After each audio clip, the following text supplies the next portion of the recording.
Okay, on to the fifth rationale, which is shared bodily experience. Well, high likelihood of shared bodily experience, to be more precise. So women have a particular kind of embodiment, and they face particular obstacles in the world as a result of that, including, of course, the default male assumption, which has meant that many products and services have been designed in a way that's maladapted to them. And so, of course, this is all really well documented in Carolyn Criado Perez's new book, Invisible Women. So in spaces where there's full or partial nudity, women have an interest in sharing spaces with people who may have a similar experience and may be comforting or reassuring to them in light of that. So just for example, things like in bathrooms, dealing with period mess, going through a miscarriage, dealing with morning sickness, or whatever else. And then you might think this also applies over to there being some spaces with this likelihood of shared bodily experience, even that aren't involving full or partial nudity like bathrooms. So just things like clubs, events, festivals, and so on. So sorry, this should be fairly obvious, but I've just kind of linked that up with anywhere involving full or partial nudity, but I think we could have also linked it up more this way as well, depending on how much we think that matters in different cases. Okay, the next justification or rationale is intimate association. So this is actually drawing on some of the discussion in the ethics of immigration, where there's a distinction made between intimate associations, which are relationships between us and our, let's say, lovers, romantic partners, close friends, or close colleagues, and so on. Then expressive associations, things like religious groups, cultural groups, and then political associations, groups like the state, so fellow citizens of Australia, let's say.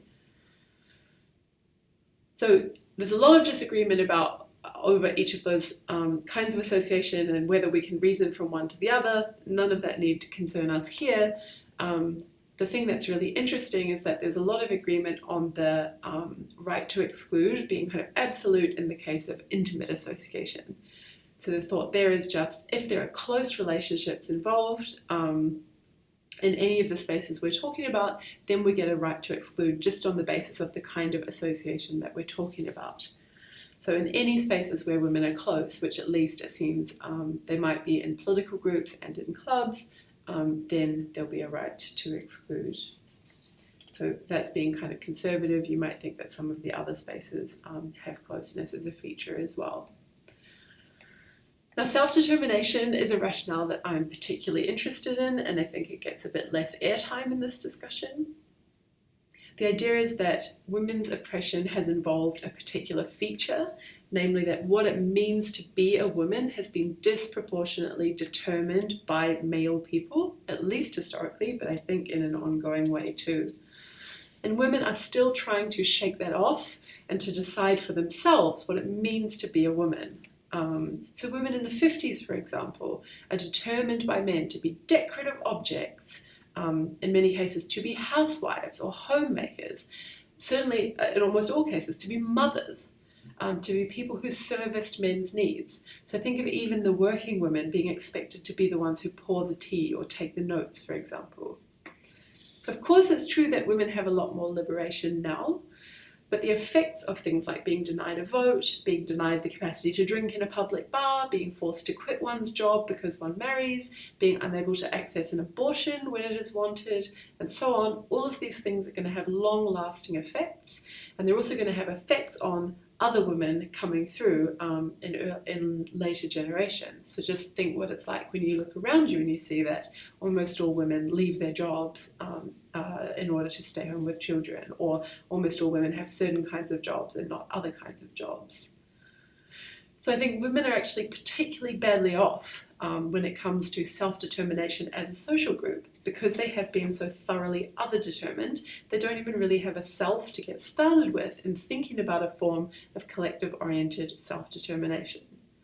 So for this reason, it's particularly important that women, without men, the other who did all the previous determining, decide what it means to be a woman, if anything. And this justifies women having some spaces to be together. So for example, for consciousness raising about feminism, for talking about shared experiences, for building feminist movements. So this justifies exclusion directly in spaces where there's the chance to talk and raise consciousness, like in political groups, feminist events, and women's festivals.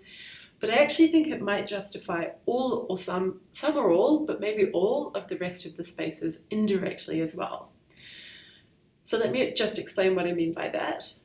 So far, what I've been talking about has been direct connections. So the thought is like fairness justifies sport. I can't find sport here. So there's a line running directly from fairness to sport. It's direct justification. But now there's this indirect thought too. And how it runs in the case of self-determination is that the self-determination rationale, as I've just described it, justifies there being some women-only spaces rather than none. It's not saying which ones these are, so there is direct justification in the ways that I've just talked about. But also this kind of some rather than none just says that there should be a package of women-only spaces where women get a chance to just be together with other women, be exposed to other women, talk with other women. And this is the range of spaces that we just happen to have in the status quo. We don't have that many, they're kind of rare. Most of our social interactions are already mixed sex, but we have these ones. So if it's important for women to be together with other women sometimes, figure out what it means to be a woman, free of men, we might just think we also get all of these spaces as a package. If the package was too big, that might be overreaching, but it's not that big. So the indirect justification is added into the considerations as well. Okay, final rationale is the intentions of the creators, which I mentioned already when I talked about reasons to take these spaces as a package rather than to consider them piecemeal. So this again was just the fact that women created these spaces, at least some of these spaces themselves. They funded them, they volunteered at them, they ran them as services by women for women. And so in particular, this applies to some refuges and shelters. And some of these women are still alive and have been engaged in kind of handovers of these spaces. And in some cases, it's more distant in the history. So the thought is really something like, yes, maybe there are other disadvantaged social groups and they would benefit from having spaces like these. Still, we built these spaces, the social group women. If you want spaces like them, you should do the hard work of the activism and the political organization necessary to get your own spaces yourselves. Okay, so not shoehorn into spaces that women have already established for themselves. Okay, just before I get to that, so the thought is there are 8 important moral rationales for a package of women-only spaces, services and provisions, and these together overdetermine the moral justification for retaining those spaces. And here's the overdetermination thought, just in case it's too hard to eyeball all these lines. So the thought is like there are at least 4 lines from 4 different rationales ending up justifying political groups. There are 3 justifying prisons, and so on and so forth for all the numbers. And then you should add 1 if you bought the indirect self-determination argument, as I do as well. And if you do that, adding 1 to all of these, then you'll have at least 2 for all spaces, because quotas here will go up by 1. And then I think you'll have at most 5. If I'm eyeballing that correctly. So that's just the overdetermined, all of these spaces are overdetermined by multiple rationales. Okay, just go back one because that's a bit messy. The last thing I want to say is that if it were the case that including some further people in these spaces wouldn't undermine any of the rationales, then I think there would be a reason to at least start asking how the relevant interests trade off against each other, if they do. So of course, what we've been talking about is whether women have the right to exclude trans women from women-only spaces. So the thought would be if including trans women wasn't obviously undermining or contradictory with any of these rationales, then we could talk about women's interests, trans women's interests, and see how things shook out. But I actually think there's a case for almost all, if not all, the rationales that inclusion, at least of this whole heterogeneous this whole heterogeneous class would in fact be undermining. So including trans women, especially those who are motivated only by queer theory and don't have a history of dysphoria, would be undermining, I think, of almost all of these rationales. So let's just quickly run through them. If any male person willing to declare himself a woman is legally a woman, then safety is undermined, at least to the same degree that it would be if we let in the same number of non-trans men. Given that we thought there was a reason to sex segregate some spaces in the first place, like prisons, or spaces involving full or partial nudity, which we do in the Sex Discrimination Acts, it seems like there's no good reason to do this, at least in the case of that particular type of trans women. It looks like privacy, dignity, and comfort will be compromised because some women will feel uncomfortable. So I talked already about trauma survivors and refugees.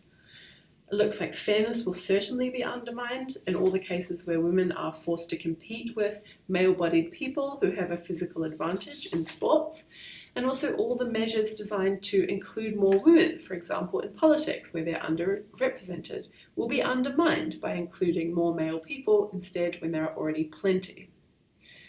The likelihood of shared bodily experience is undermined. Sorry about that. Because the likelihoods are affected. So remember I talked about high likelihood in female-only spaces of there being shared bodily experiences. So things are embarrassing things like mess from periods or having had a miscarriage. The more people that you include in a space that have different kinds of bodies, the more you lower the likelihood of that shared experience. Intimate association is compromised because women are socially pressured to associate with people they have no interest in associating with. Self-determination is compromised because the other, who has been part of the story of women's being other-determined, gets to have a say in what it means to be a woman, and the intentions of the creators are undermined because spaces they fought for women are being given to male people. And in some cases, there's even a direct contradiction, not just an undermining. So for example, if lesbian means female homosexual, then it doesn't mean male heterosexual. So including trans women in lesbian speed dating or other types of events aimed at creating intimate association between women will be directly antithetical to what it is to be a lesbian. So, the conclusion, there is an overdetermined moral justification for the package of women-only spaces that we've been talking about. So the answer to the question we started off with, do women have the right to exclude trans women from women-only spaces, is yes, women have the right to exclude.